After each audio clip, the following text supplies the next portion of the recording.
اپنی دعاؤں کی قبولیت کے لیے مولا کو ہدیہ دینے کے لیے ہمارے پاس سب سے بڑا ہدیہ، سب سے اچھا ہدیہ درود ہے، صلوات ہے۔ میں آیت تلاوت کروں گا اپنی مکمل توانائیوں کے ساتھ۔ میں اس کو آزمودہ ہے، یہ حاجات کی برابری کے لیے یہ وظیفہ جو بھی آپ کو دے رہا ہوں یہ آزمودہ وظیفہ ہے۔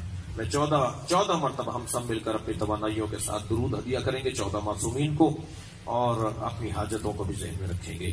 انشاءاللہ اس محفل سے حاجات کو برآمدہ کر کے آپ لوٹیں گے، اپنے مسائل کو حل کر کے لوٹیں گے۔ ان اللہ وملائکتہ یصلون علی النبی یا ایھا الذین آمنوا صلوا علیہ وسلموا تسلیما۔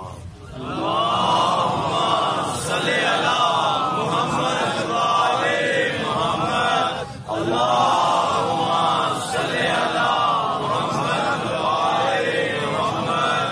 اللہم صل علی محمد وآل محمد۔ اللہم صل علی محمد وآل محمد۔ اللہم صل علی محمد وآل محمد۔ اللہم صل علی محمد وآل محمد۔ اللہم صل علی محمد وآل محمد۔